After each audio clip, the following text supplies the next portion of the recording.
नमस्कार दोस्तों, स्वागत है आप सभी का मेरे YouTube चैनल जीके पाठशाला में। तो हमारी बात चल रही थी लोकतंत्र के सिद्धांतों के बारे में, जिसमें हमने पढ़ लिया था जो उदारवादी सिद्धांत है वो, और पिछले वीडियो में हमने अभिजनवादी सिद्धांत के बारे में पूरा डिस्कस किया था। तो आज के इस वीडियो में जो बचे हुए लोकतंत्र के सिद्धांत हैं उनके बारे में हम चर्चा करेंगे। तो शुरू करते हैं सबसे पहले बहुलवादी लोकतंत्र से। तो प्रमुख प्रतिपादक हैं इसके रॉबर्ट डहेल, क्योंकि प्रतिपादक अक्सर पूछे जाते हैं। तो बहुलवादी लोकतंत्र के जो प्रतिपादक हैं वो रॉबर्ट डहेल, और सर्वप्रथम अगर इस सिद्धांत की बात करें तो जेम्स मेडिसन ने इसको प्रतिपादित किया था, इसलिए इसको मेडिसनवादी लोकतंत्र भी क्या है कहा जाता है। तो ये सिद्धांत क्या कहता है कि शासन प्रक्रिया में क्या होते हैं, समूह की भागीदारी है उसके ऊपर विशेष बल दिया जाता है। शासन प्रक्रिया में समूह की भागीदारी पर बल, जैसे राजनीतिक दल है, दबाव समूह है, ये सब शासन प्रक्रिया में भागीदारी निभाते हैं। तो लोकतंत्र में समूह के माध्यम से क्या है भागीदारी निभाई जाती है। भाई व्यक्ति है, व्यक्ति शासन सत्ता में कैसे भागीदारी निभाएगा, समूह के माध्यम से क्या भागीदारी निभाता है।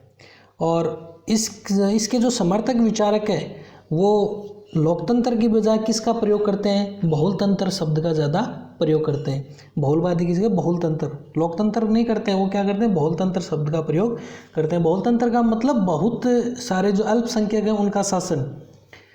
तो ये सिद्धांत है बहुलवादी लोकतंत्र। समर्थक ध्यान में रखना रॉबर्ट डहेल और जेम्स मेडिसन। फिर अगला जो सिद्धांत आता है वो आता है सहवर्तनी लोकतंत्र। समर्थक है इसके जॉन केलन, और ये प्रचलित कहाँ है, जो विविधता वाले देश है जैसे लेबनान है, बेल्जियम है, तंजानिया है, इनमें ये प्रचलित है। तो इसमें लोकतंत्र के इस मॉडल में क्या है, विविधता वाले जो देश हैं उनमें क्या है विशेष रूप से अपनाया जाता है। इसमें क्या है, देश के विभिन्न वर्गों, संप्रदायों तथा संस्कृतियों को क्या है स्वायत्तता प्रदान की जाती है। एक तरह से क्या है स्वतंत्रता उनको प्रदान की जाती है, और जो कार्यकारी शक्तियाँ उनका क्या है सम्मिलित यहाँ प्रयोग किया जाता है। और सभी वर्गों को क्या है संसद में वीटो का पावर प्राप्त होता है। जैसे जितने भी वर्ग हैं वो शासन सत्ता में भागीदारी निभा रहे हैं तो सबको क्या है वीटो पावर प्राप्त होता है। वीटो का मतलब ये है कि बहुमत की बजाय किसके ऊपर बल दिया जाता है, आम सहमति पर बल दिया जाता है। भाई यहाँ सम्मिलित प्रयोग का मतलब आप ये समझो कि जो बहुसंख्यक वर्ग की इच्छा को अल्पसंख्यक वर्ग पर थोपने से रोका जाता है, सीधा सा मतलब यही है। और वीटो का मतलब यही है कि बहुसंख्यक वर्ग है, बहुत सारे हैं, वो एक चीज़ के समर्थन करते हैं, लेकिन मान लो 4-5 हैं वो किसी अन्य चीज़ का समर्थन करते हैं। तो जो बहुसंख्यकों की इच्छा है वो उनके ऊपर थोपी नहीं जा सकती अल्पसंख्यकों के ऊपर।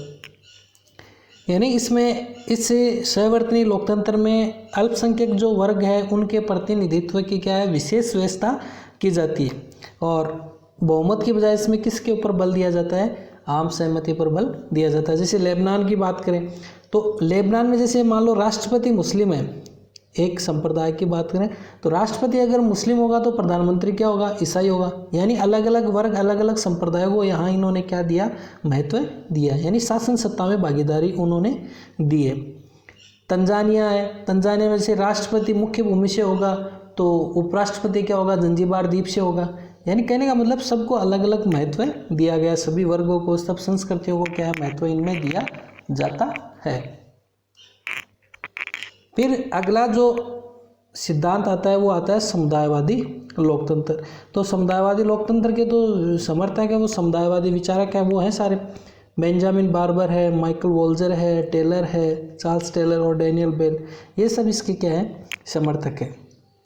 तो समुदायवादी लोकतंत्र का मतलब ये है कि व्यक्ति के हित की बजाय या व्यक्तिगत हितों की बजाय किसके ऊपर बल देना चाहिए, समुदाय के हितों पर क्या है ज़्यादा बल देना चाहिए।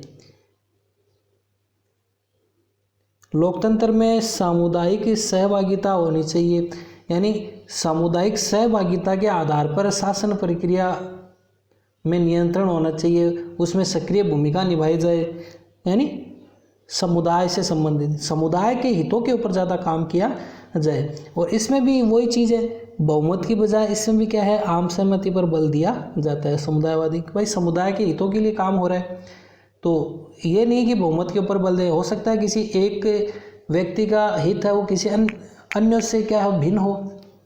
भाई एक समूह का हित होता है, वो हो सकता है किसी दूसरे समूह से भिन्न हो। तो किसी समूह या समुदाय के ऊपर क्या है, ज़्यादा इसमें बल दिया जाता है उनके हितों के लिए, और आम सहमति पर क्या है, बल दिया जाता है। वैश्विक लोकतंत्र हमने पढ़ा था, इसको सर्वदेशीय लोकतंत्र भी क्या कहा जाता है। डेविड हेल्ड इसके समर्थक हैं, समर्थक आप ध्यान रखना। और इस सिद्धांत के अनुसार क्या है, जो अंतर्राष्ट्रीय संस्थाएं, जो वैश्विक संस्थाएं हैं, उनका लोकतंत्रीकरण किया जाए, उनके लोकतंत्रीकरण पर बल दिया जाता है। जैसे यूएनओ है, यूएनओ में जैसे अभी 5 देश हैं जिनके पास वीटो पावर है, तो समानता कहाँ हुई, लोकतंत्र कहाँ हुआ। 100 मान लो सारे देश एक तरफ है और वीटो वाला एक देश एक तरफ है, तो इनमें भी ये कहा जा रहा है कि लोकतंत्र के ऊपर क्या बल दिया जाए, और वैश्विक शांति के लिए क्या ये आवश्यक भी होगा। भाई लोकतंत्र का अंतर्राष्ट्रीयकरण होगा तो ये लोकतंत्र से क्या है, फिर वैश्विक शांति भी क्या है, स्थापित होगी। अब बात करते हैं सीबी मैकफर्सन के बारे में, जिन्होंने लोकतंत्र के जो प्रकार बताए थे वो 4 प्रकार बताए थे। इनकी बुक है the life and times of liberal democracy. और भी जो विचार थे, जैसे मान लो विमर्शी लोकतंत्र, वो हमने पढ़ लिया था। डिजिटल जो लोकतंत्र है, ये सारे पढ़ लिए थे। तो लोकतांत्रिक जो मॉडल दिया था सीबी मैकफर्सन ने, इन्होंने 4 मॉडल प्रस्तुत किए थे, जिसमें एक आता है संरक्षणात्मक मॉडल, एक आता है विकासवादी मॉडल, फिर एक आता है साम्यावस्थावादी मॉडल, और एक आता है जो लोकतंत्र का सहभागी मॉडल।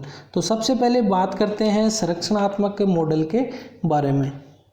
थोड़ा सा दिख नहीं रहा है। तो संरक्षणात्मक मॉडल कह रहा है कि इस मॉडल में सीबी मैकफर्सन ने बताया कि जो परंपरागत उदारवादी लोकतंत्र ही क्या है, संरक्षणात्मक लोकतंत्र है। जो हमने पहले बात करी थी, जो उदारवादी लोकतंत्र यानी व्यक्ति के अधिकारों के ऊपर क्या है, ज़्यादा बल दिया जाता है। तो वैसे इसमें संरक्षणात्मक का मतलब व्यक्ति को ज़्यादा अधिकार दिए जाए। जैसे जॉन लॉक है, बेंथम है आदि जो विचारक हैं, उनके लोकतंत्र को इसमें क्या है, समाहित किया है। अब सीधा सा बात है, संवैधानिक शासन के ऊपर इसमें क्या है, बल दिया जाता है। सीमित शासन और संवैधानिक यानी संविधान के अनुसार जो शासन चलाया जाता है। और प्रत्येक व्यक्ति को राजनीतिक अधिकार, क्योंकि उदारवादी जो लोकतंत्र का सिद्धांत है वो भी यही कहता है प्रत्येक व्यक्ति को ज़्यादा से ज़्यादा अधिकार दिए जाए। तो प्रत्येक व्यक्ति की राजनीतिक अधिकार मिलने चाहिए, और ये निरंकुश शासन से क्या है, रक्षा करता है, एक तरह से संरक्षण प्रदान करता है। क्योंकि व्यक्ति के पास अधिकार है, इसका मतलब शासन वहाँ निरंकुश नहीं है, यानी निरंकुश शासन से रक्षा, निरंकुश शासन से रक्षा। तो ये सीबी मैकफर्सन का पहला मॉडल है, संरक्षणात्मक मॉडल। दूसरा यहाँ मॉडल आता है, वो आता है विकासवादी मॉडल। तो विकासवादी मॉडल, इसमें जो रूसो है, मील है, ग्रीन है, थोड़ा लिखा हुआ नहीं है, रूसो, मील और ग्रीन, इनके विचारों को क्या है, सम्मिलित किया गया है। इनके जो लोकतंत्र के विचार थे, इन विचारकों के लिखा हुआ है रूसो, ग्रीन तथा मील के लोकतांत्रिक विचार। तो इसमें क्या है, व्यक्ति के आंतरिक विकास को क्या है, ज़्यादा प्राथमिकता दी जाती है। जैसे व्यक्ति का नैतिक विकास है, आंतरिक विकास है, व्यक्तित्व का उत्थान है, उसके ऊपर क्या है, ज़्यादा बल दिया जाता है। क्योंकि इनका ये मानना है कि व्यक्ति का जो आंतरिक विकास हो जाएगा, अंदर से अगर विकसित हो जाएगा, तो उसका मतलब एक तरह से सर्वांगीण विकास हो जाएगा। यानी ये सिद्धांत क्या है, नैतिकता के ऊपर ज़्यादा बल देता है। तो इस सिद्धांत को क्या है, नैतिक लोकतंत्र भी क्या है, कहा जाता है। एक तरह से जीवन दर्शन के रूप में मानता है, व्यक्ति का आंतरिक विकास कीजिए, जिससे क्या है, व्यक्ति का सर्वांगीण विकास अपने आप ही वो कर लेगा या उसका हो जाएगा। तो ये विकासवादी लोकतंत्र है, और इसको नैतिक लोकतंत्र भी कहा जाता है। तीसरा यहाँ आता है सीबी मैकफर्सन जो साहब उन्होंने बताया है, साम्यावस्थावादी लोकतंत्र। और इस लोकतंत्र के मॉडल के अंतर्गत जो अभिजनवादी और बहुलवादी मॉडल है, उनको सम्मिलित किया है। तो ये दोनों मॉडल हमने पढ़ लिए थे, अभिजनवादी और बहुलवादी मॉडल। यानी ये जो इस सिद्धांत के जो समर्थकार जो इसके अंदर हैं, वो क्या करते हैं, यथास्थितिवादी लोकतंत्र का समर्थन करते हैं। यानी जैसा चल रहा है वैसा चलने दो, ज़्यादा उथल पुथल मत करो, जो चल रहा है वो अच्छा है। यानी वर्तमान जो व्यवस्था चल रही है उसमें किसी भी प्रकार के परिवर्तन को इसमें स्वीकार नहीं किया जाता है। यानी यथास्थितिवादी लोकतंत्र का समर्थन। शुम्पीटर है, मैकफर्सन है, रॉबर्ट डहल है, एंथनी डाउन्स है, इनके लोकतांत्रिक मॉडल इसमें क्या है शामिल किए गए हैं। फिर जो नेक्स्ट आता है वो आता है सहभागी मॉडल। और जो सीबी मैकफर्सन ने जो लोकतंत्र का अंतिम मॉडल बताया था वो है सहभागी लोकतंत्र, मतलब सभी की सहभागिता एक तरह से। तो इसको लोकतंत्र का सर्वश्रेष्ठ मॉडल इन्होंने कहा था। जनता की इसमें क्या है सक्रिय सहभागिता रहती है और उस सक्रिय सहभागिता पर क्या है बल दिया जाता है। जनसहमति पर आधारित ये शासन होता है।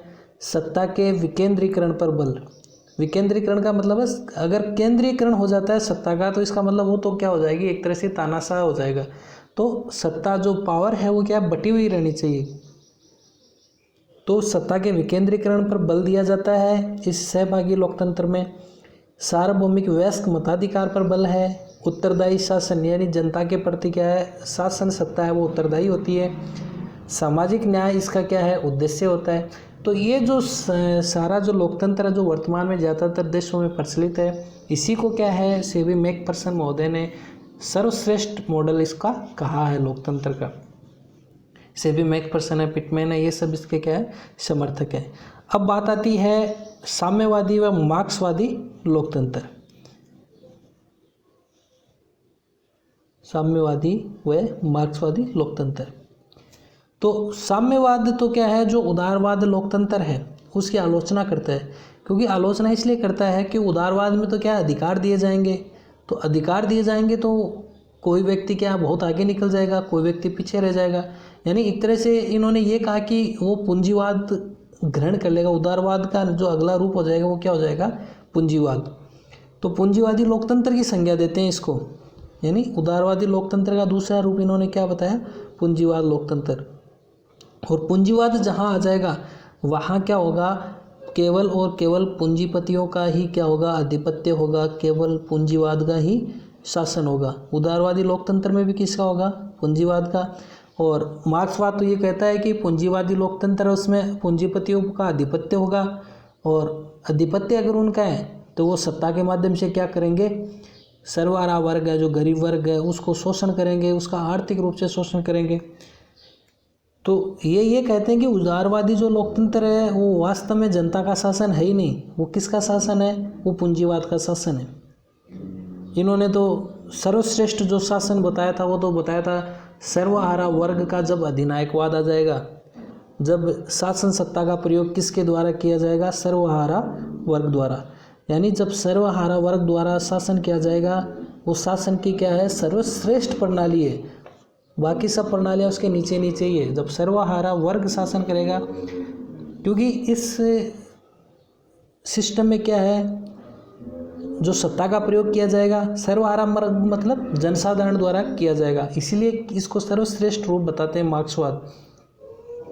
और इसके बाद जो एक स्टेज ऐसी आएगी साम्यवादी व्यवस्था। साम्यवादी व्यवस्था में तो राज्य विहीन हो ही जाएगा, समाज वर्ग विहीन समाज हो जाएगा। फिर अगला जो सिद्धांत आता है वो आता है लोकतांत्रिक शांति का सिद्धांत, माइकल डायल या डोले। तो लोकतांत्रिक शांति यानी लोकतंत्र किसका प्रतीक है, एक तरह से शांति का प्रतीक है। यानी कल्याणकारी विश्व शांति के लिए क्या है लोकतंत्र आवश्यक है। भाई जितने भी शांतिप्रिय शासन प्रणाली है उनमें लोकतंत्र है सब, या ये कहें कि जो भी शांतिप्रिय देश हैं ज़्यादातर देशों में लोकतंत्र है। यानी इन देशों में युद्ध के लिए कोई स्थान नहीं होता है जहाँ लोकतंत्र है। और ये भी मानते हैं जो माइकल डायल डोले हैं कि जो लोकतांत्रिक राज्य हैं उनमें युद्ध भी बहुत कम हुआ है, या ये कहें कभी हुआ ही नहीं है। यानी इनमें ये लोकतंत्र का महत्व इतना प्रकट करते हैं कि लोकतंत्र वाले जो देश हैं उनमें संघर्ष हो सकता है लेकिन उसका समाधान वो क्या है बातचीत से कर लेते हैं। युद्ध या जो हिंसक साधनों का प्रयोग ये नहीं करते हैं। तो विश्व शांति के लिए सर्वश्रेष्ठ बताते हैं लोकतंत्र को कौन? Michael dial. लोकतांत्रिक शांति के सिद्धांत, विश्व शांति, अंतर्राष्ट्रीय संबंध जितने ज़्यादा बढ़िया हो सकते हैं वो लोकतंत्र में बढ़िया हो सकते हैं। सभी प्रकार के लोकतंत्रों के लिए सर्वश्रेष्ठ लोकतंत्र है। तो ये लोकतंत्र है, लोकतंत्र किसके लिए है? शांति के लिए, लोकतांत्रिक शांति का सिद्धांत। फिर आता है लोकतंत्र का नव दक्षिणपंथी मॉडल। प्रवर्तक इसके सैमुअल नव दक्षिणपंथी मॉडल, सैमुअल ब्रिटन।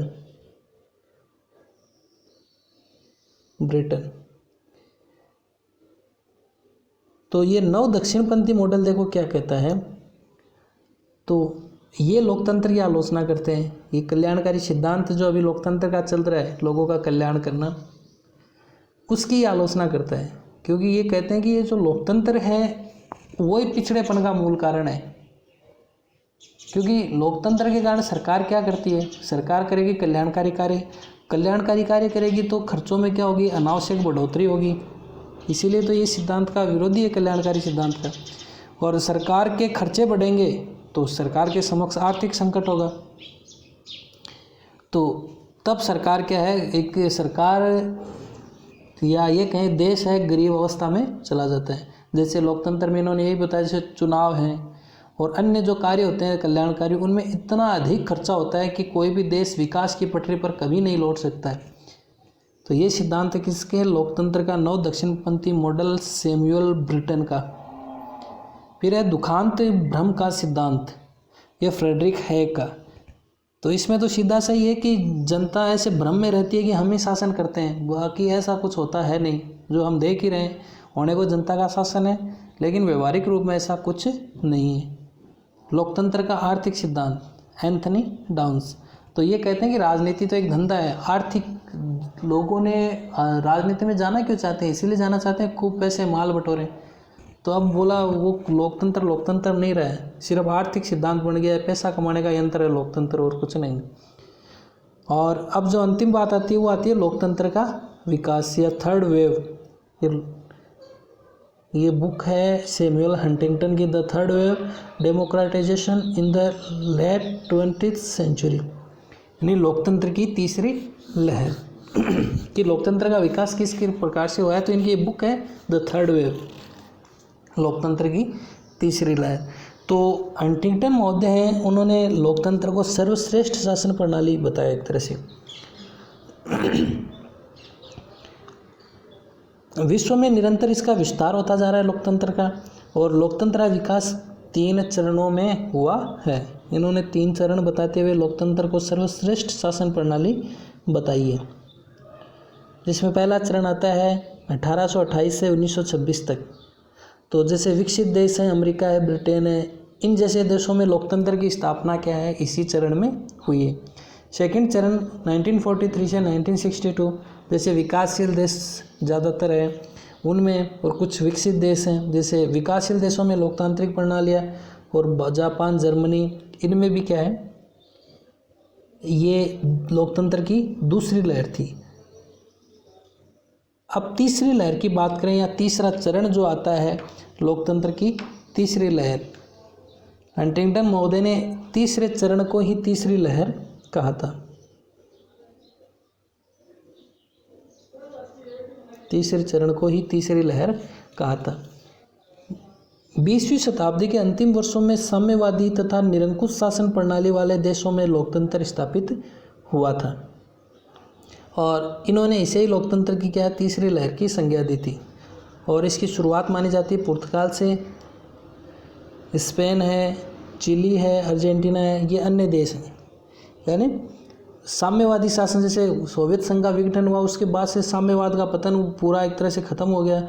उसके बाद से साम्यवाद से जो लोकतंत्र में कन्वर्ट हो रहे थे धीरे धीरे, वो है लोकतंत्र की तीसरी लहर के देश। तो इस प्रकार से सारा जो सिस्टम है वो पूरा किसके ऊपर डिपेंड था, लोकतंत्र के बारे में। लोकतंत्र के हमने लक्षण, लोकतंत्र के आवश्यक तत्व है, सब इसमें देख लिए थे, कोई भी चीज़ इसमें छोड़ी है नहीं। तो नेक्स्ट वीडियो में हम बात करेंगे नागरिकता के बारे में। वीडियो अगर आपको अच्छा लगा हो तो वीडियो को लाइक ज़रूर करें, शेयर करें अपने दोस्तों के साथ, कमेंट करें। और चैनल के ऊपर आप नए हैं तो चैनल को सब्सक्राइब जरूर करें। थैंक यू दोस्तों। जय हिंद, जय भारत।